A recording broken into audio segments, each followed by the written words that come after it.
Good evening, boys and girls. Welcome to another live edition of the Highbury Squad. It's a brand new week. We start with a blank canvas. Let's paint some pictures. Let's tell stories. I have a wonderful panel tonight. Here we go.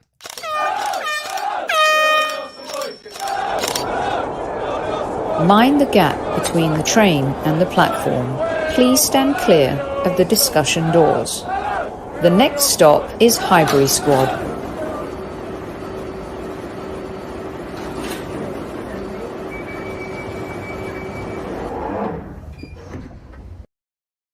Good evening, boys and girls. Happy Monday. Some of you may be watching the Ballon d'Or. I don't know why. It's Messi in a suit that matches his son, and he's won another one, which is a shame for Lewandowski and Benzema, but I'll just park that.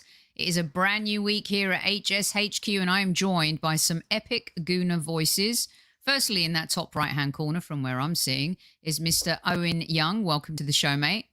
Nice to finally be here. I know that we've tried to arrange me coming on to break my duck, as my American co-host would normally say, but it's nice to finally get here. We are finally popping your Highbury Squad cherry. This is amazing.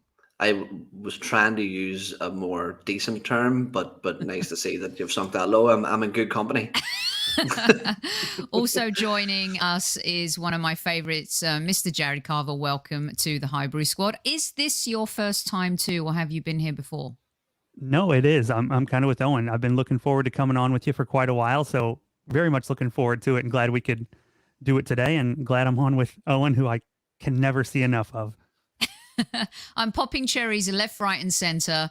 And of course, welcome back to my podcast sister from another mother, Miss MK Liebman. Welcome back, MK. Thanks for having me again. Now, I would be in trouble. Super Kev does this at the beginning of every show, so I have to do it. If you would like to, this is a football democracy, so you get to choose. But welcome to the Squaddies. Good evening. Well done, Jared, for jumping in right at the end there. At ease, everybody. The usual suspects are in chat. Watch out. I've got the book tonight. Yellow, red cards, all at the ready. And Taib escaped being banned for one show, which is wonderful to see you back, Taib.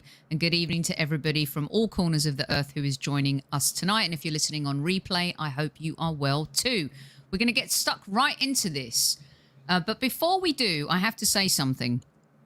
So MK is going to be doing a bunch of shows for us this season on player profiles. But she had this superb idea to not do player profiles on players we see week in, week out. She's like, Soph, what if we approached it from the fact of who's on the bench and who actually maybe deserves to come on and play for the first team and isn't getting their chance?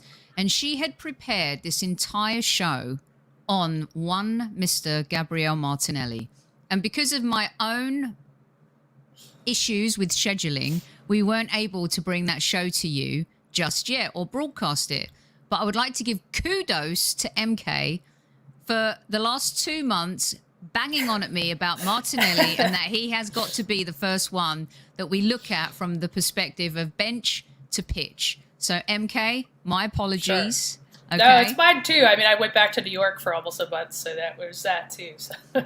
Yeah, well, I had to put it out there anyway. Right, here we go. We're going to start off the top 5 talking points tonight with one Super Kevin Campbell. He has 3, so let's start tackling the legend, shall we?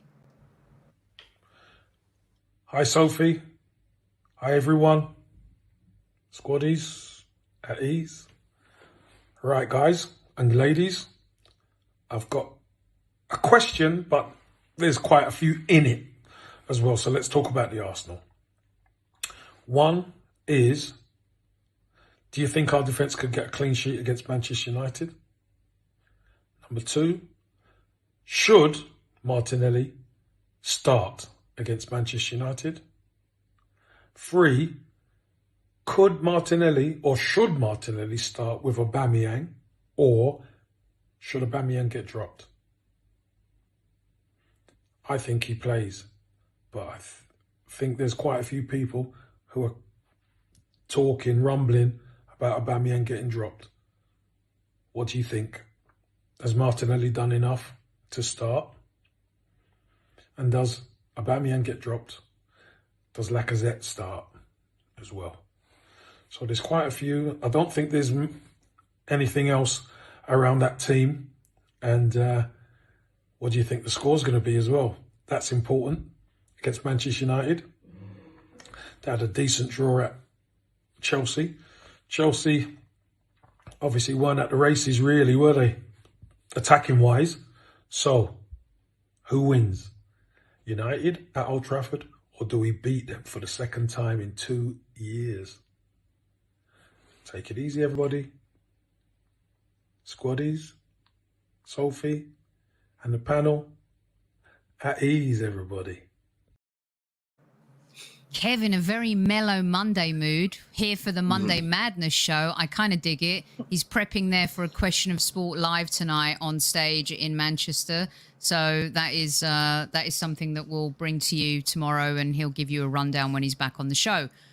Owen, I'm going to start with you. Let's start with question number one regarding Manchester United, how we approach this game. What do you think? Let's just talk about it all, because Kev threw in a lot of stuff there. And the biggest question for a lot of Arsenal fans is Martinelli and whether or not he starts. Why don't you talk me through a little bit about what your response is to Kev's questions? Yeah, well, I would say it's a big coincidence. There's obviously limited topics you can talk about when discussing Arsenal and their lineups, but something I've been thinking about since the Newcastle game was that whilst watching that, I couldn't help feel that both Lacazette and Aubameyang over the past few weeks, including the Newcastle game, they seem like drafts on a chessboard almost, and which I'm sort of conflicted in the way I feel about that, because yes, we need senior players in our starting lineup. We need the experience. They're both proven to be quality players over the course of their career, but they just don't seem to fit exactly what Mikel Arteta is trying to implement. In terms of Aubameyang, look, that miss off the rebound from the post is just criminal. If you're, regardless if it's Balogun, Eddie Nketiah, Alexander Lacazette, or Pierre-Emerick Aubameyang, it's criminal to miss an opportunity like that. And something that we've often said in defence of Pierre-Emerick Aubameyang over the course of this season and part of last season was that he doesn't get the service. Well, I think that in the past few games, especially whilst Martin Odegaard has been playing, he has had quite a few chances and he still seems to be squandering them on a regular basis. So for me, it would be an absolutely massive statement. It could be extremely damaging to drop Pierre-Emerick Aubameyang to give Gabriel Martinelli a run in the striker position, which isn't his natural position. I don't think it's his natural position. He seems to be very effective from the wide areas, but I think he definitely has the capability to play there. Now, you have to ask yourself the question of how big of a statement would it be not only to drop Pierre-Emerick Aubameyang, but to shoehorn Gabriel Martinelli in there ahead of Alexander Lacazette. And when I ask myself that question, there's only one answer I come up with, and it's the fact that Aubameyang has limited time left on his contract, and we're eventually going to have to move on from him. And it seemingly seems to be the end for Alexander Lacazette as well, because all the whisperings coming out from the club is that he's been offered a 1-year extension, which he isn't willing to take. He's looking for something more substantial in terms of contract length and a club committing to him. So he could be off as soon as January. So what I would say is that it would make sense in terms of investing in the future of a promising young player. And without European football this season, opportunities are so limited. And don't put it past a player like Gabriel Martinelli getting fed up at the lack of game time when he possesses the quality that he does. So I think it's important that we treat the situation right, that Mikel Arteta navigates his game time correctly without it being a detriment to the squad, if you know what I mean, because what might be best for the long-term future of Gabriel Martinelli may not be the best for Arsenal's short-term future. Yeah, you bring up a good point too, because when his father spoke out a few weeks ago in the media, I actually felt his father was sending a message to other clubs saying, hey, we're open to listening, because, you know, time ticks very quickly in football, and he definitely believes in himself, and he has the ability to go off and play for a lot of top clubs. And that was the thing that frightened me the most about that. Not the reassurance about, hey, Arsenal aren't going to let him go anywhere. For me, it was a father saying, if you're interested in my son, I'm interested in listening to your offers. Jared, I'll swing by to you because one of the things that's coming out in chat from a lot of the squaddies is that Aubameyang is still our best player in that position, but we're not seeing the best of him in that position. I hear what Owen's saying too. Is there a possibility where they can play together if Oba did play down the middle and Martinelli played on the left? Now you're talking about sacrificing maybe other players who've done well. What's your take on Manchester United and taking this type of, is it a risk with the lineup? I think it would certainly be a risk to put Martinelli in there just based on the lack of game time this season. I think he could work with Aubameyang if you put him in on the left wing. I think that just moves Emile Smith-Rowe centrally where we know he can play and be very effective. So it kind of just has that trickle-down effect. You know, that means Lacazette's not starting. That means Martin Odegaard's not starting. I know he's not the most popular guy to some fans right now, but I still find him very effective. So just based on that, I would be really surprised if Martinelli was in the starting lineup. One of the questions Kev mentioned was, dropping Alba. I would be stunned to see that happen. I don't think there's any way that Arteta puts him on the bench heading into Old Trafford. But again, I wouldn't be upset to see players get more opportunities like Martinelli. I'm just not sure this is the right game to throw him in without even having, a previous starting the game prior. You don't want to get into a situation where it's a little too much too soon. He has a poor performance at a difficult place to play and sort of drops back down the pecking order. We saw as good as Tavares has played this year, and he's been amazing. We put him out there with the start at Anfield ahead of Kieran Tierney, and didn't have his best game of the year, and it sort of brought people back on him a little bit, maybe unfairly. I mean, Mo Salah's made players a lot better than him look bad for 90 minutes. So that would be my concern, is that the place you want to give him his first start in a long time? Is a difficult place to play against a team that you're not really sure what you're going up against with them. They're a little bit of an unknown with Michael Carrick at the helm, potentially Ragnick coming in for that game, which I think sounds more likely. So I would just go with something we're a little bit more familiar with, a little more well-established, and is more consistent with what we've seen the last few games, just from a stability standpoint. And then one thing that we need to do well that, I've criticized Arteta for at times is making the appropriate adjustments on the fly if things aren't going our way. And that's where I think Martinelli would play a role in that game. If, we're lacking a little bit going forward, we need that speed and intensity or something like that. I think he's a great option to have to be able to put out there, especially late in the games when teams' legs are getting a little bit tired. We know that he's going to come on and just run at them every time he gets the ball with speed. And that's a real asset late in games. So overall, I don't expect to see him start, but I am hoping and expecting that he'll play some sort of a role in the game on Thursday. Can I just add to that? So just something that just popped into my head there whilst Jared was saying that. We're talking about Aubameyang and Martinelli as if there's this sort of direct rivalry for that position, but out of anybody in the squad that I would say that switch for Gabriel Martinelli to come on for Saka was most damning for was Nicola Pepe. He's somebody who's struggling for game time at the minute. Martinelli has been seemingly out of favour from Mikel Arteta for whatever reason, but yet he didn't opt to take on a £72 million star man to see out the rest of that game. He opted to bring Gabriel Martinelli in there, and obviously with rumours circulating about his future, that's maybe a point to look at there as well, is that it might not be Aubameyang's position under threat, but more so Nicola Pepe's. Yeah, no, it's a really interesting point. And MK, a lot of folks in chat are talking about, as bad as Oba's been, and Kev talks about this all the time, he does do a lot off the ball that is not recognised. His tracking back is actually better than his scoring prowess right now, to be quite honest. Quite decent. It really has. So, and also Bearded Gooner, hi Tanner in the house, made a good point saying someone comes in, they score, and all of a sudden we want them to start. But I think this is a little bit of a different case with Martinelli. Yes. You've been fighting for him. Talk me through what you think about him versus Man United. Some people are saying if this was the Everton game, maybe he does start. What are your thoughts? Well, I mean, there are two players in Ben White and Tierney that have stated publicly to the press that Gabriel Martinelli is the most talented player on the training pitch. And that speaks volumes to me, that's what they're saying about this young kid, which tells me that his fellow teammates rate his ceiling to be very, very high. But in order to realize his potential, he needs game time. And that's not something with the current pecking order that Arsenal can give him without Europe and without sufficient cup matches. This is a player that needs to be starting competitive football regularly.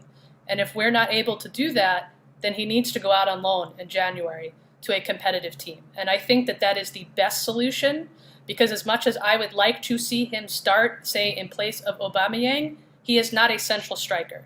He is a winger. You saw him score that goal by cutting in and being in that perfect position. That's how he likes to play.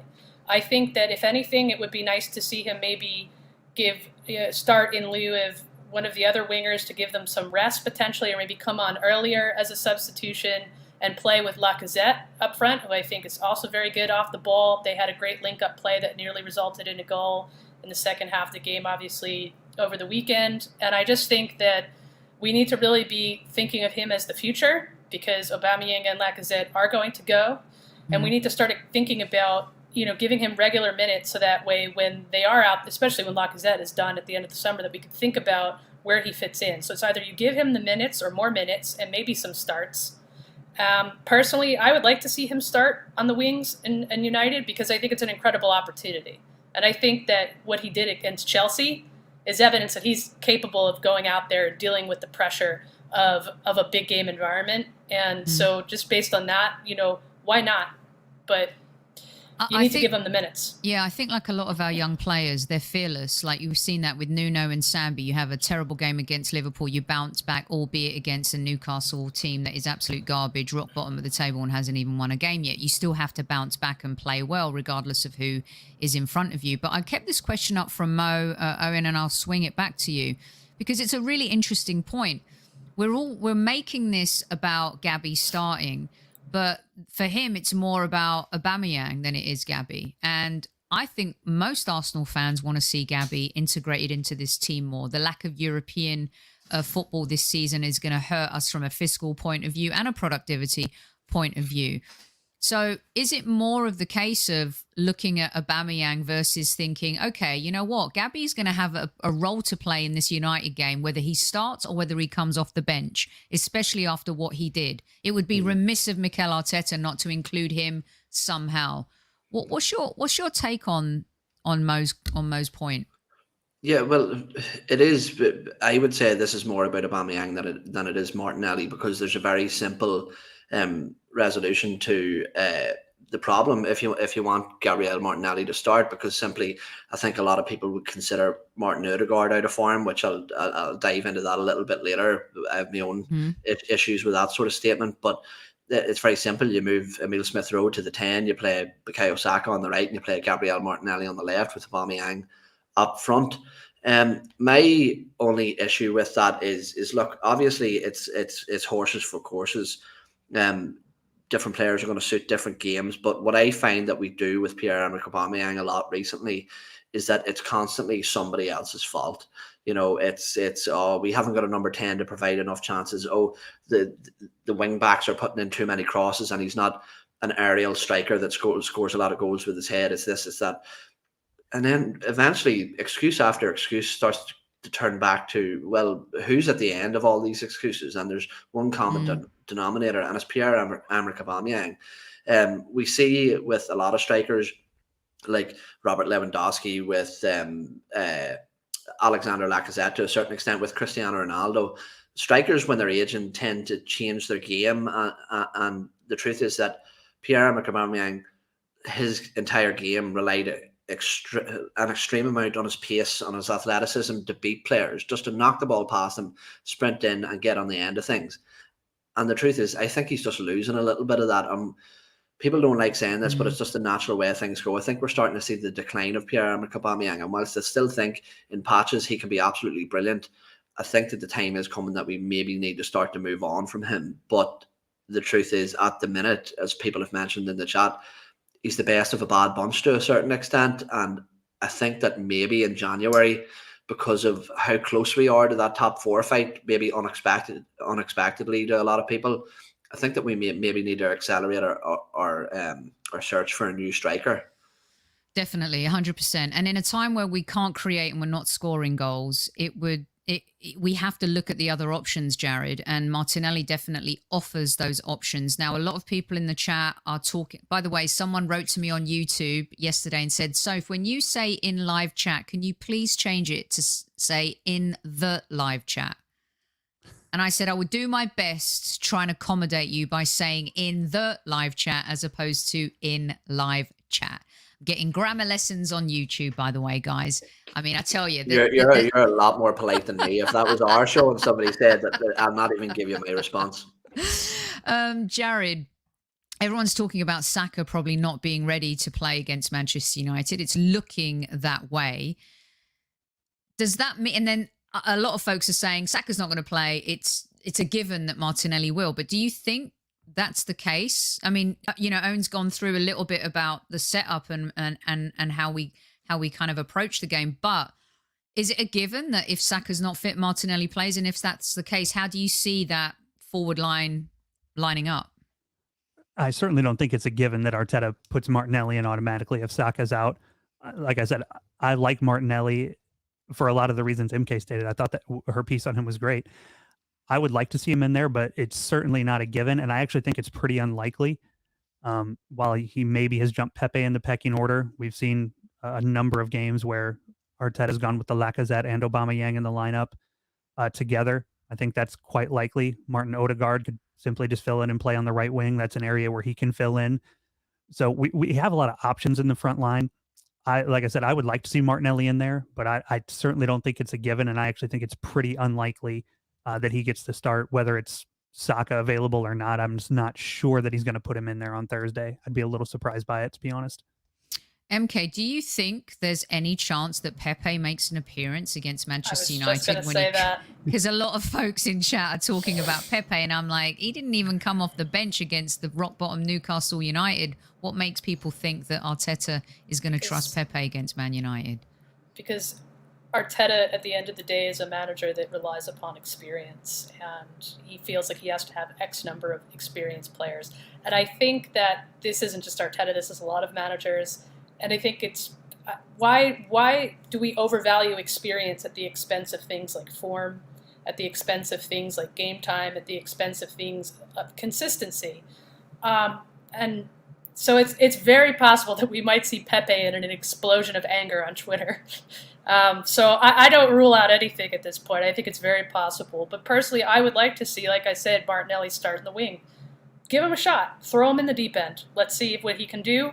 Let's, put to rest some of these rumors about, that kind of have persisted since the beginning of the season when he was forced to take on, the role of, in the absence of Lacazette and Aubameyang due to COVID protocol alongside Balogun. Another player, by the way, that is really beyond the skills level of under 23 football. In fact, he stated to the press this week that it's too easy for me or something to that extent. So you have a lot of options waiting in the wings for you. And I just, there are a lot of very talented prospects for Arsenal going forward. And if this is a youth project, let's give the youth a chance. I mean, these senior players, thank you for your leadership, thank you for your experience, but experience should not count more than merit. And that's what I think. I agree with you. And I think with Balogun not having... it looks like his loan to Sunderland might not be happening. Patino looks like he might be heading there in January. Aziz hasn't really been given his chances, but he's also had injuries. And Owen, I did want to circle back, and I'm going to put this question up too, but I did want to throw what MK was saying into the mix about Balogun. Now, he's not going to get a start against Manchester United, and the likelihood of him getting an opportunity to even be on the bench or come off the bench is unlikely. But when we are building around youth and you've got him doing crazy bits... and he's there and we can't score goals, as ruthlessly as we'd like. You say to yourself, why not? But I wanted to put Gunn's comment up here. What do people think about a front two of Laka and Martinelli and Maitland-Niles on the right with ESR on the left? The rest of the team remains the same. Oba to come on late and be fired up to prove a point. Maitland-Niles, there's the whole other discussion that we're going to get into in the midfield. And for me, there's a bigger discussion in another area of the pitch that we're going to get to in just a minute. But what are your thoughts on this? It seems, is it too extreme? My initial thoughts when I read that was, where's Bukayo Saka? My thoughts exactly. Yeah, is the first thing for sure. I Well, think he might not be fit for the game. That's the look, issue. I think that's why a lot of the folks in the live chat are coming up with this. live chat. Look, I think that something we need to do is take a step back and look at this. And whilst yes, our strikers may be misfiring in terms of the output they've had in the past, I think we need to look back, take a step back and look and think that we've actually got quite a good problem here. We're quite spoiled to a certain extent because we've got players like Gabriel Martinelli and Nicola Pepe that aren't getting a sniff in. And that's because 2 academy graduates are absolutely flourishing at the minute in ASR and Saka. What I would say is that something that I've cried out for this season is stability in the lineup. And I think that you're seeing that with that back line. And I think in the Newcastle game, that was a very, very brave decision from Mikel Arteta to leave Nuno Tavares and Sambi Lokonga in after the display that they had at Liverpool. I think they were both absolutely horrific in that game. Was a mark in their cards too early? No, it's just that happens to young players. It's expected, but it was all about how they bounce back. And I think that Mikel Arteta, I think he was quite aware that he needed to bounce back from that defeat, and for him to leave those 2 players in there to get their confidence back was a huge risk for him to take personally, because the flack that he would have got if it had a backfired would have been absolutely huge. But going back to the striker position, look, what I realistically think is going to happen, I don't think we're going to see any change whatsoever. I think that Pierre-Emerick Aubameyang is sitting on an absolutely massive contract, and I think that the club have learned from the mistakes of the past of leaving their star player on a massive wage, sitting on the bench doing absolutely nothing, and how bad that can be for morale around the club. So, and I'm not sure whether any of you have seen this, but against Newcastle, Bukayo Saka did the Mesut Ozil celebration, and I was wondering what that was about. So, that pissed me off. Yeah, I think he might have been firing shots at him for some of his tweets or some. That's what I got from it. I hope so. I hope he wasn't paying homage to him in any way, shape, or form whatsoever, because maybe he just kind of mistook it. But I kind of like the idea of maybe him throwing shade, because I haven't heard from Ozil since that loss against Brentford. There's over 300 of you in live chat right now. You know what to do. Hit that like button. Otherwise, Vinny will start barking and annoying everyone's eardrums. You're listening to the Highbury Squad here. he's giving my MK a hard time right now. Look at that. You're getting smashed up. No, I was going to ask, because I'm not sure whether you were going to cover this stuff, but just whilst we're talking about the youngsters and being given opportunities and stuff, obviously I've even seen in the live chat here as well, and whilst I completely understand it, Martin Odegaard is somebody that is getting absolutely bashed up on Twitter. Believe it or not, Twitter, they bash people up on that place. And I think people are sort of painting him with a bad brush too soon. People forget that Martin Odegaard is 1 year older than Emile Smith-Rowe. This guy is an extremely young man who hasn't really played very much football whatsoever. This season he's come back in. He's been in the team on our 2 best performances this season. Our attacking output in terms of statistics whilst he's on the pitch is far superior to when he's not on the pitch. And not only that, something that I mentioned, I think I was talking to Tom in WhatsApp, and I was saying, he wrote a piece about it. I was saying that we've got a lot of passion merchants in our team at the minute, which is a really, really good thing. Aaron Ramsdale, and it's all backed up with ability, don't get me wrong, but Aaron Ramsdale, Emile Smith-Rowe, Bukayo Saka, Gabriel at the back, Gabriel Martinelli up top.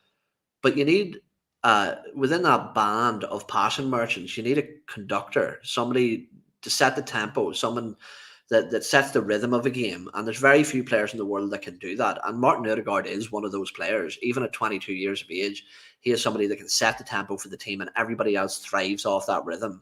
And for me, this is where I get slightly annoyed at Pierre-Emerick Aubameyang, and whilst I do have a bit of a bone to pick with him in terms of what he's doing, because I think that whilst his pressing has been very good and his work rate has went up over the course of the last few months, I think that his runs are terrible. Often Martin Odegaard doesn't have a chance to play the ball forward to him. But the point I'll leave it on, and somebody else can jump onto this, is that statistical output isn't everything in a game. It's just about the eye test sometimes. And the truth is that if you're talking about technical ability, I think Martin Odegaard is the best player we have in terms of technical ability at this club nobody's a close second for me.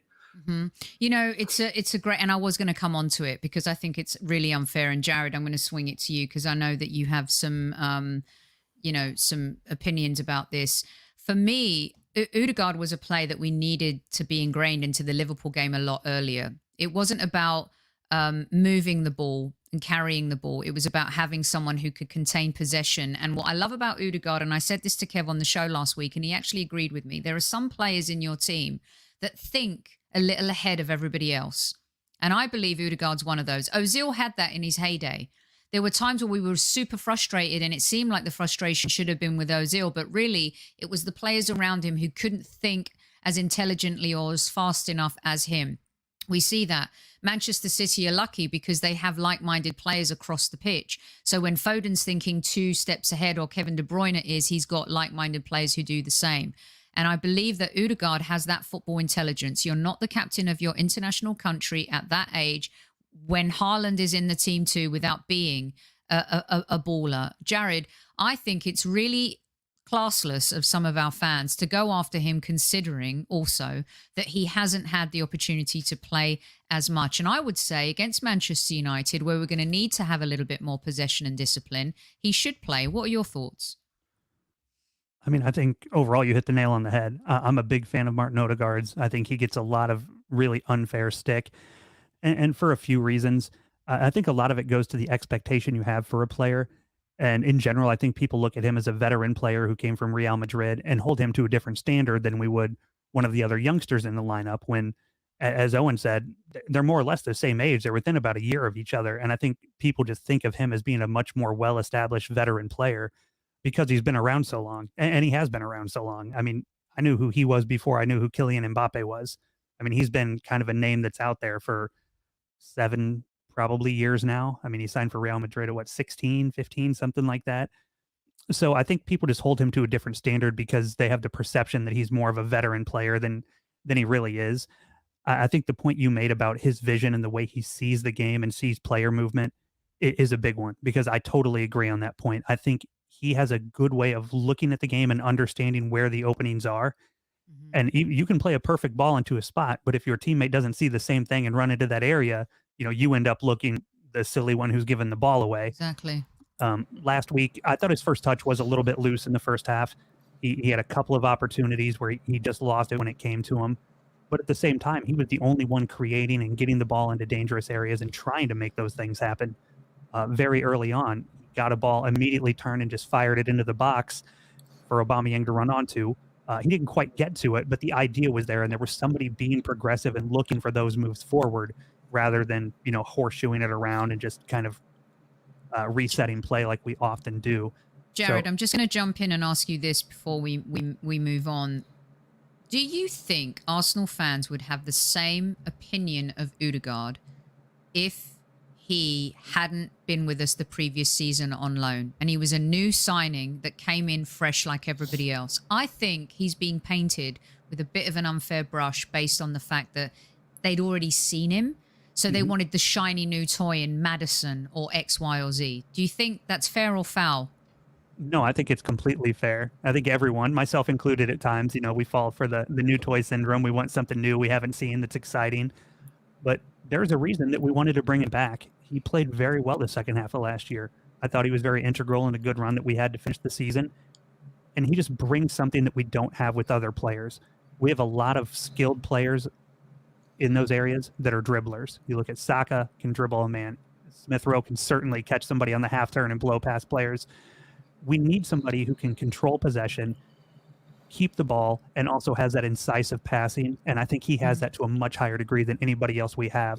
So I think he's very important in a lot of situations where a dribbler is not going to get the job done. We talk about struggling against a low block where, you dribble past a man, there's somebody else there to back him up, and you need somebody with that passing. So I think he just brings something a little different to our other youngsters in that area and something that we need on the team. So I think he's, sort of an invaluable piece to the project. Definitely. And just go on, Owen. I want to go on, jump in real quick. Go on. Oh yeah, no. I was just going to say that like this is where I get a little thick about things, but like I'm looking at the chat and something that I think that's going on is that I can almost guarantee you the vast majority of the people that you see absolutely bashing Martin Odegaard are the same people that go on absolutely bash Mikel Arteta, regardless of any results. And I think what it is that he was the sort of poster boy for Mikel Arteta the entire summer. And you've got these absolute wallards running about, that wanted James Maddison or what Emi Buendia. How's Emi Buendia doing? You know what I mean? There's these people who are hanging their hats on these big star-studded signings, and people were underwhelmed, as you rightly put, with the Martin Odegaard signing simply because he was here before. And I think that there's people talking. There's an English bias. Oh, there is for sure, but there's people. That's 100% what it is. That's what I was going to say. There's people talking about beefing up there. Like if that's the case, sign me. I'm an absolute fat mess. Like what do you mean beef up? You don't need. It's not American football or rugby. No, exactly. And it's not soccer or ESR. Jump on. Go on. Finish your comment, and then I'm going to jump to MK. I was just going to say stop jumping on people so soon. You imagine if Twitter existed when Robert Pires signed for Arsenal. Robert Pires wasn't very good for the first season whatsoever. Neither was Thierry. No. So people need to give people time. Look at the potential. Look at what he's doing at 22 years of age, how effective he is, how much influence he has, how people speak about him. And give the lad a chance. So, MK, I'm going to jump to you too, because there's this comment, and there was also one from our good friend Stephen No Laguna as well that I wanted to bring up, because we're talking about what Owen said earlier about scapegoat, and it seems like some Arsenal fans always need to have a scapegoat, and it's unfair that Martin becomes That's Twitter that and everything, though. There's a scapegoat for every topic on Twitter. That's the way Twitter functions, because it's a negative feedback loop. So addressing that, Twitter is not real life, as I like to say. I'm borrowing that from a comedian that says that a lot. It's just, it is the mob mentality on all things, so it's not really an accurate pulse. But it's still abusive to the people that read it, and that's the problem. But to circle back to the point about the English bias, I think that he's held to a different standard than Saka and ESR, despite being a national player of the same age, himself. And I think that that's unfair. You don't see the fan base attacking Saka and ESR almost ever, even when they also make mistakes. I mean, maybe ESR a little bit more than Saka, because they're more or less both center attacking midfielders. And I just think that on a subconscious level, I don't think this exists for all the fan base, because I don't support the Three Lions. Obviously, I'm American, but in any event, I supported Italy as well. Sorry, I just don't support English football. Harry Maguire gets so much protection. Harry Kane gets so much protection. Yeah, it's got to be called out. I'm sorry. I can say it because I'm not British. I'm sure there's probably a lot of British people that agree, but y'all need to acknowledge your bias. That's all I'm saying. Yeah, no, I agree. I'm looking for an apparent rant from Matty K, which I missed. But I'm sure I'll find it. Now, for me, the biggest... we're going to move on a little bit. Thanks, Super Kevin Campbell, for your questions about Martinelli and Oba and Laka. We have about 20 minutes left here on the Highbury Squad. We'll get some questions in for the panel as well, you guys. Newman says, MK has insulted my British bottom. You can always Not against you, just against your national football team. On him. It happens to us all the time. So... for me, the biggest question mark this coming weekend, and I'll stick with you on this one, MK, first, is not the Martinelli argument, because I could totally see him being a super sub again. It's left-back situation. And maybe midfield a little bit, but really, I think the biggest debate is, does Kieran Tierney come in? Does Nuno get benched? A lot of fans think, well... same test at Old Trafford as it is at Anfield for him. And I'm thinking, have you seen United play this season? Now, granted, this is going to be completely different under Ralph Rangnick compared to Ole Gunnar Solskjaer. I actually think Ralph picked the team against Chelsea. I think he had a lot to do with benching Ronaldo. This is just my humble opinion, because that was a very different United than it was. I think he was on the phone with them. He was picking the team. He was benching Ronaldo, who did the whole thing. Who are you starting, Nuno or Tierney? Well, it's going to depend on fitness, so I don't really feel like I have all the information to make that assessment. I think if Tierney is fit, you go with Tierney. So, I mean, that would be my instinct, but I also think that Tavares has played exceptionally well. I think that through pass to Saka was outstanding. Really great football intelligence. I think that he's in good form. So maybe, if anything, depending on the flow of the game, you sub and give Tierney some minutes just to give fitness. But I could go either way on this. I think, it's a tough decision, right? Because Tavares has been in such good form. I wouldn't mind seeing either or personally, but again, in terms of Tierney, I just don't know his level of fitness. He is injury prone. You don't want to rush him back, but at the same time, he does absolutely need minutes to regain that level of the fitness and activity. So maybe Tavares and give Tierney some minutes. Maybe that's a substitution. I mean, you don't generally like to have to make defensive substitutions necessarily, but I do believe that he'll probably go with Tierney because of the experience factor, especially if he has to make other adjustments up front in terms of experience. I think you might see Tierney starting if he's fit. Owen, what are your thoughts? Because there are quite a few people in chat saying, why can't they both play? And I'm like, it's now the time to experiment with Nuno at left back, with Tierney at left back and Nuno playing a little ahead of him. I'm like, hold your mayo and your mustard, kids. I'm not sure we're there yet. What's your take on the Nuno versus Tierney scenario?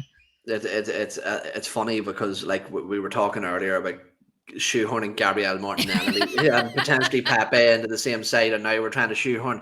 We'll just put everybody out on the pitch. Look, this is really difficult for me because Kieran Tierney is my Arsenal darling. I absolutely love the man. He's probably my favourite player at the club, and he was my favourite Celtic player whilst he was there too. But I'm a big fan of people retaining spots over merit. But what I will say is that when you look back, like, people are questioning Nuno's defensive capabilities, or it might be too big of a test for him. If I'm remembering right, Nuno didn't actually do too badly at all defensively against Liverpool. He was actually quite good. I thought Nuno's very raw, but his athleticism... He gave the ball away cheaply, unfortunately. His athleticism makes up for a lot defensively. So I think he was fine in that department. It was literally a couple of stupid balls, and I think what happened was, it's a domino effect. Once you make one big mistake at a place like Anfield in that atmosphere, more mistakes are going to start creeping through. So, in my opinion, long story short, I think that Nuno retains his place. He has to. I think that not only would it be bad for morale within the team to drop somebody who's coming off the back of a performance like Nuno is, arguably man of the match against Newcastle. I think that it's a big game to throw Kieran Tierney back into. Kieran Tierney hasn't played a lot of football whatsoever since before the international break. So to chuck him back in against, I think it'll probably be Jadon Sancho, who seems to be finding some sort of form. I think he's scored in the last 2 consecutive games. It would be a big game to drop Kieran Tierney back into its hot water. So for me, I think that Nuno retains his place and we stick with a back 4. Let's stop being reactionary and trying to move to back 3s. Yeah. And Jared, maybe I think Arteta, like Owen said at the beginning of the show, deserves some credit for sticking with Nuno and Sambi after the games against Liverpool. We've always wanted the Arsenal to have a starting 11 that picks itself. And we haven't had that in a very long time. And so to have these kind of pickle conversations about who's going to play up front, who's going to start in midfield, who's going to start at left back, I think that's a really good headache for Arteta to have. We've been wanting competitiveness in every single position. If you bench him against United, is that sending the wrong message? What are you doing? I don't think it sends the wrong message, especially when we have a short week where he ran his socks off in the last game and was just everywhere. I was actually on the team of wanting Kieran Tierney to start against Liverpool. I wanted him to start against Newcastle, and he would be my choice again against United. I think it's important to keep him in good form and get him some minutes.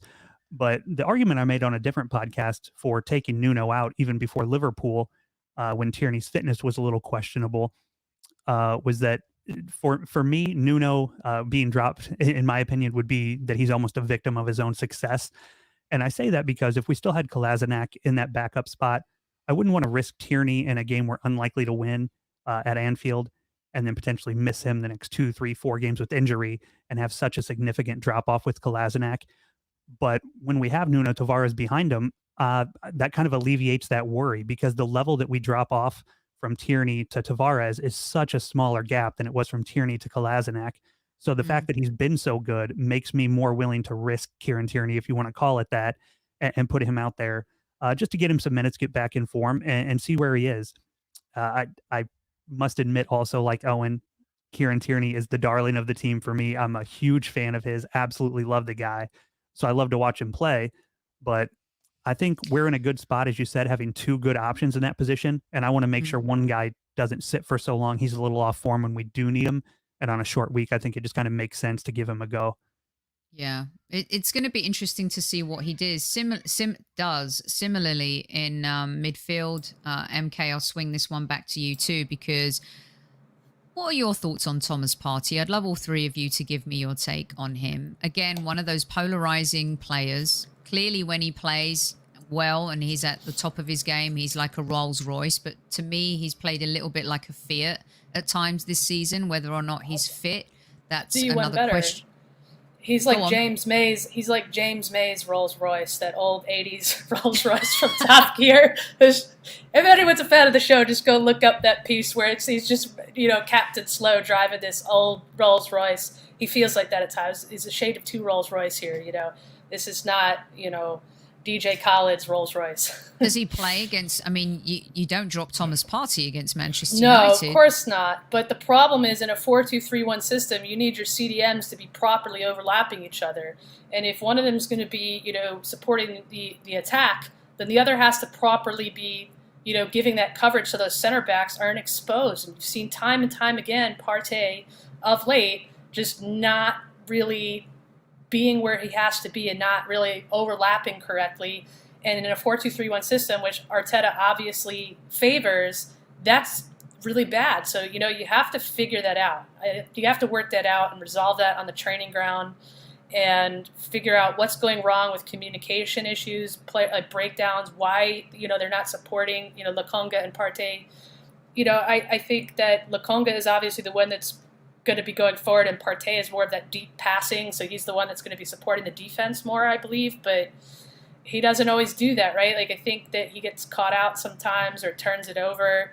You had that one chance that Newcastle had towards the end of the game where it was a turnover from Partey, so I just think that, he's not the player we thought that we were buying, I think, from Atletico Madrid, and it's just, I think, potentially another case similar to Pepe, where some players are better suited for like a La Liga or a Serie A style, and that the Premier League, the intensity of it, that, he can't get a consistent run of performances. And I think it's down to just not communicating effectively. I want to say that's what it is. I can't say for sure because I'm not, is it micro? I don't know. But I just know that he's not doing the right thing a lot of the time, and he's not in the correct position or not supporting properly, and it's a question mark.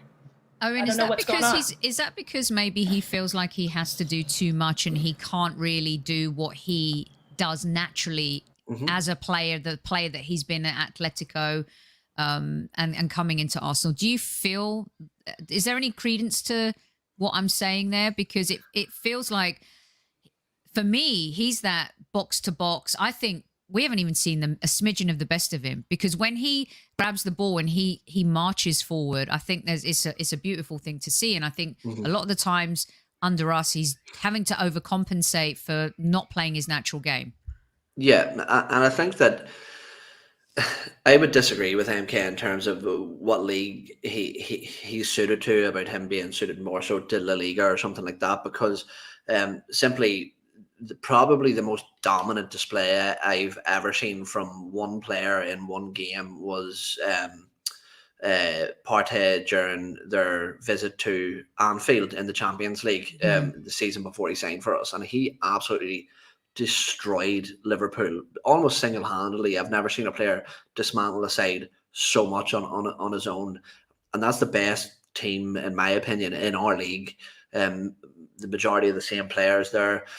Some of the games he's had for us is fantastic. I don't think it's a technical thing or a coaching thing. I just don't think that Thomas Partey is the general that we need in midfield. And I think that part of the problem is, and part of the problem was at Anfield against Liverpool last week with Sambi Lokonga and Thomas Partey, is that they're quite similar characters, in my opinion. We've got this sort of preconception that with experience comes leadership. You know, that's why Pierre-Emerick Aubameyang is running around with the captain's armband on at the minute, and why he passes it to Alexander Lacazette. And Steven Gerrard was 19 when he started captaining Liverpool, or 19 or 20, and around that age.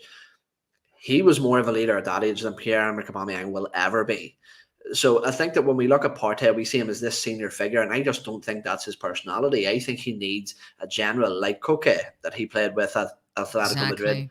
Very seasoned, big personality, someone who isn't afraid to take control and dictate what his partner should be doing. And I think as well, that's why Thomas Partey looks, for all his flaws, more comfortable with Granit Xhaka in the side. Whilst he may be a limited player in terms of his capabilities athletically or his quality, whatever you want to say about him, he's a leader. That's his type of personality. And I think that when I look at our midfield pairing, our base of our midfield, that's why I don't see it working with Sambi Lokonga and Thomas Partey long term, because I think that we need somebody to come in that is going to relinquish the pressure from Thomas Partey, and as you said, allow him to play his natural game. Don't be worrying about organising or being the main guy in that midfield, because it's just not his natural personality. Yeah. So for me, that's why, like we've been saying for ages, and I think that was probably the worst thing that we didn't do in the summer. The next available opportunity, why I think we need to be going out and targeting somebody to come in and generalise that midfield. Yeah, this is why I believe that when Xhaka is fit, he walks back into the team for those exact reasons that you're all talking about. Jared, there's obviously, you know, we're all fans. Us who watch the US men's national team here, Tyler Adams would also be that type of player that can come in. A few in the chat mentioning that. Real quick for you, what's your take on Thomas Partey? Is it he and Sambi? Does Maitland-Niles come in for a little bit more insurance, a la Fred McTominay style, in terms of what they provide for Manchester United in the midfield? What we saw against Chelsea. What's your take? So Partey, for me, I think when we got him, people thought he was more of just strictly a defensive midfielder or holding midfielder type player, and I don't think that's him. I think he's more of a number 8 who needs a solid number 6 behind him. I don't like the partnership of him and Lokonga overly well, because for me, Lokonga's a guy who would come in for Thomas Partey if Thomas was out. I think they're a similar type of player. As you mentioned, when Granit Xhaka comes back, he absolutely walks straight back into the team. I don't even think it's going to be a question that he's going to be that guy that comes in. And he's good with the long passing. He tends to play a little bit deeper and allow Thomas Partey to move forward. And the other thing I would say about Partey, as much as he gets criticized because we have such high expectations for, you know, a Champions League level player coming in, all of our other midfielders, and this speaks to how good Thomas is, all of their best performances, it's not a coincidence that they come when they're paired with him. Anytime someone's playing with him, they have a better performance than when they're paired with Xhaka or Maitland-Niles or Lokonga or anybody else we have in that position, because he's at such a high skill level. He sort of lifts up everybody else a little bit. I think we do ask him, I wouldn't say we ask him to do too much, but a little too much is left on him just because of the lack of quality in the position next to him at times. And I was with Owen coming into this past summer. Number 1 on my list personally would have been to bring in a midfield partner for him to solidify that space, because for me, that's the most important area of the pitch. We didn't get that done. I'm not sure we'll get it done in January, so it's still going to be on the top of my list for this coming summer. Mm-hmm. But my criticism of Partey probably isn't as harsh as a lot of people, because I don't think we've set up around him and allowed him the best situation to sort of maximize the ability that he has in a lot of situations. Yeah, I think that's a fair statement. And when you look at like Ramsdale in goal, Tomiyasu, Gabriel, Ben White, whether it's Tierney or Nuno, that's solid. That's a solid base. Mm-hmm. Also frightens me, God forbid, and I do my Greek thing here, please no injuries to Gabriel or Ben White or even Tomiyasu, because Tomiyasu, okay, Maitland-Niles can come in there, but when you, God forbid, if there's an injury to Gabriel, Pablo or White, you've got Pablo Mari and Holding, you know, who are going to come in, and the downgrade is massive, right? And the midfield, similarly, African Cup of Nations, we're going to lose Partey, we're going to lose El Neni. You got Sambi, Xhaka will have a part to play, whether you Arsenal fans want to hear it or not, or you like it or not. We're going to need him to be able to plug in, and that's Three managers kept selecting him. And there's It's a not reason just why, Arteta. and 3 managers also making him captain too. And at the same time, you'll still have Maitland-Niles who can also jump into the mix as well. So I'll get you guys out on this one. I know it might be too early in the week to make predictions, but we are playing on Thursday. So, Owen, I'm going to swing this one back to you. Manchester United. I was so excited about this game before Ralph. But look, do you want to know? I'll touch on that very, very quickly before my predictions. Ralph Rangnick isn't going to change stuff overnight. That's not the type of guy that Ralph Rangnick is. And my worry isn't about Ralph Rangnick in the dugout at Manchester United. My worry is that they've stumbled, and don't get me wrong, that I didn't mistake by saying that. They have stumbled upon a decent strategy by complete mistake. My worry for Ralph Rangnick is the 2 years that he's going to spend as a consultant for Man United and the way he's going to conduct their football operations going forward.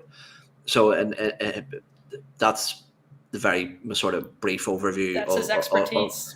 Of Ralph It's Rangnick. the transfer market. Mm-hmm. Exactly, yeah. And to be honest with you, I'm expecting not to see Cristiano Ronaldo start this game either. I think that he's going to be the sacrificial lamb that Ralph Rangnick makes to prove a point as to the culture that he's going to set at Manchester United. That pressing style that he's so well known for, Cristiano Ronaldo isn't going to bend to that. So I don't see that being very compatible between the two. But look, something that we have been very, very good at is defending.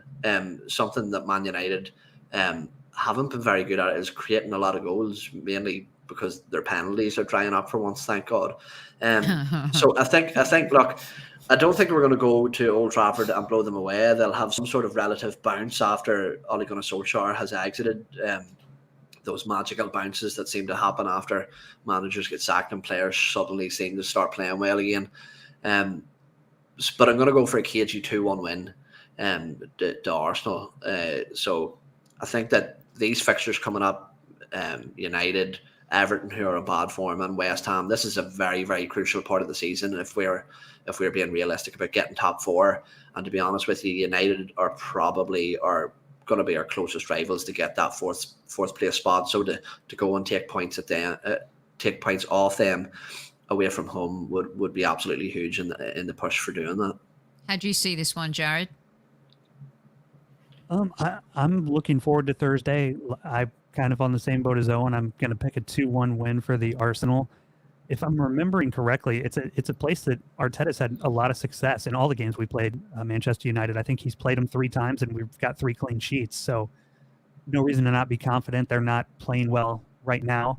I'm a little upset that Owen had the gumption to come on here and talk about how they haven't been gifted a penalty in a while, the 2 days before we play them or whatever it is. But that's a different thing. But no, I think they're a little bit of a mess. I feel like we're solid in the back line.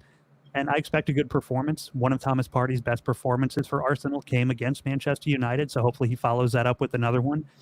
And it's a big opportunity for us. You know, they're 5 points behind us now. A chance to beat them at their place and go 8 points clear before Christmas would be big. It puts us in a good position for the rest of the season. Like you said, top 4 should be the goal for this team, and it's certainly an attainable one. I think West Ham's going to be a little bit more of a contender for that spot with us. But this is a big game. The difference in going 8 points up on United versus being 2 points up is pretty big. So I'm looking forward to it, but I do expect a good performance and a good result and a win for Arsenal on Thursday. Exactly. And MK, as you look at our fixtures kind of going forward from United, we're going to have Everton. We've got West Ham coming up. We've got a couple of easier fixtures in December. We've got the quarterfinal of the EFL Cup against Sunderland, and it's as we know, the Premier League is prickly. What's your take? It's funny, everyone said 2-1, and that's literally what I had written down. But to add some context to how I think it'll go, I think United will score first, and I think that it's going to be off of like a ridiculous free kick or a penalty, just because it's Old Trafford against Arsenal, and like it's just traditions. So I fully expect something like that to happen. But then I think that Arsenal will come back and make the right changes perhaps and eke out a 2-1, maybe even a 3-1. I think that they're gonna recover really nicely. I mean, they've got Rashford. Is Greenwood injured right now? Is he? I think he might be injured. But when you look at the talent that they have, they've got good talent. They just haven't been able to bring it all together. I actually think that right now our confidence is a lot higher than theirs, and confidence has a lot to do with these big games, against these big sides and stuff like that. Is there anything else you guys would like the Highbury squaddies to know before we go in your closing? Go on, MK. You hit I was first. just going to say, I think, and I hate saying this, but I just think back to the early aughts, I think Ronaldo is going to be that one goal. If there's a goal, I do think it's going to be Ronaldo, either as a sub or starter, because he just loves scoring goals against Arsenal. So again, traditions. So, but what I want to see is I want to see us utterly embarrass them afterwards. That's what I want to see. That would be amazing. Owen, traditions does usually happen in these big games, but like MK said, was it Jared who said we've been pretty good against United under Arteta? We did the double against Chelsea last season. We're kind of right in the ship, playing those smaller teams and getting results against them. What's your closing here for the old squaddies in the live chat? I just love the absolute shit show that Man United are in at the minute. It's funny. At the start of the season, they were the odds-on favourites to win the league, and then all of a sudden, Rio Ferdinand is calling them a team in transition, whilst they have Paul Pogba, Cristiano Ronaldo, and Bruno Fernandes in their side. If there's ever a time to rub salt in the wounds, it's now. And look, I know this might be unusual for an Arsenal fan to say, but above any team in the world, I hate Man United. There's nothing more in this world that I hate more than I hate Man United. And for me, this is the game. This is the one I look forward to, and to beat them at their own stomping ground twice in 2 years would be absolutely brilliant. The only good thing this time is hopefully that there's a load of mank faces sitting there depressed after the game watching us parade around. Get in. Yep. Get in. Jared, what about you? There's nothing sweeter, Owen's right, than beating Manchester United. There is. I'm getting into a little bit of super Kev, broke the neck time, that whole thing, getting me all riled up here. What's your take? What are your final thoughts? I agree. I don't know what it is. I just cannot stand United. As much as I hate Spurs, I hate United more. And nothing makes me happier than going into Old Trafford, getting a win, and when they show the crowd on the TV, and you can just see all the United fans just completely dejected that Arsenal have come to their place and beat them. And I'm hoping more than anything I get to enjoy that on Thursday, because that would really make it a good weekend and a great one for Arsenal for sure. Yeah, I agree with some of the comments too, that I think that my hatred of United is right up there, equal to Spurs. I know Spurs are our arch rivals, but especially as an American Gooner, going to pubs in New York and having to deal with their a-hole fan base. I mean, punching Arsenal fans in the head. If you want to look up the history of that at Nevada Smith's, I mean, really nasty people. I'm sure that there are some are nice people too. Most of them, especially here in America, and their reputation persists across Europe, I believe, as well. Just a spoiled, rotten bunch. Yeah, and it all stems from the beauty of our rivalry in the 90s. I mean, it was sensational, and there's been Owen's right. Too. It's been absolutely glorious watching their downfall. It has been just poetic and enjoyable, especially as MK says that the stones that have been thrown at Arsenal fans from United fans and also pundits, and it would give me so much pleasure to be able to hear. Gary Neville cry a little bit too, maybe, if we're able to kind of pull that off. Well, listen, you guys have been absolutely brilliant. Round of applause to the Monday Madness panel. I love getting new voices on the show as well. You'll be seeing a lot more of Owen and Jared on the show. And of course, MK will be back very soon with her player profile. And I hope you can forgive me for the Martinelli miss there, MK. Okay, it's topical now. Let everyone know where they can find you, Owen, even though you've got your IDs up, the shows and all the jazz that you're doing. Yeah, so you can find me there on the tag on the screen at Owen Young AFC, the dodgy Irish spelling, of course. But if you'd like to check out our podcast, the Gooners Pod with Mike, Andy, myself, Jared, there's about 50 hosts now. There's more people on hosting the show than there is in the live chat. It's insane, but we keep doing it anyway on a semi-regular basis. So head over and check us out. And thanks for having us. It's great to, as I say, finally pop the cherry, to use your words. But yeah. Always happy to oblige. Jared, let everyone know where they can find you. Yeah, you can find me, like Owen said, I'm on the Gooners pod with him pretty regularly. I do a lot of the post-game shows, usually after the Highbury Squad, about an hour after the final whistle. We go live and get some of the fans on to talk with us about the game. You can also find me on Twitter at JC_AFC. And I can't leave without saying a huge thank you to you, Sophie. I wanted to come on the Highbury Squad for a long time. It's always a pleasure to get to chat with you for a bit. And I really enjoyed it. MK, likewise, it was a pleasure to meet you. And hopefully we'll all cross paths again soon. Definitely. Yeah, we're definitely going to do this again very soon. And MK, everyone knows where they can find you, but just let them know. Yeah, MK Liebman on Twitter. I also run the Arsenal Los Angeles page, though a little bit less active as of late. So if I don't tweet a lot, I'm very busy with work. But, obviously you'll see me tweeting a lot against United. So Love it. Brilliant stuff. Absolutely brilliant from everyone. We will be back tomorrow night. Super Kevin Campbell returns. If you get to catch him doing a Question of Sport tonight, I'm sure you guys in the UK will be able to watch that. Hopefully we'll get a link for it at some point. We'll be back to discuss a little bit more of the Arsenal heading into the game against Manchester United. And we'll talk a bit about some of the other teams around us as well. In the meantime, Squaddies, take care.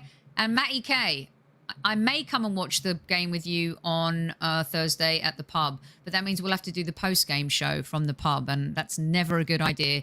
Wait, Just ask here or Owen. in the UK? It's Here in the Huntington UK? Beach. He's here in Huntington Beach, so... Oh, so you go to the Long Beach, the OC no, Gooners. well, probably Okay. just his local pub in Oh, okay. Huntington Beach. But Gotcha. anyway, good. I digress there. We're out, everyone. Have a happy Monday. Salute to you all, and as Super Kev would say, at ease.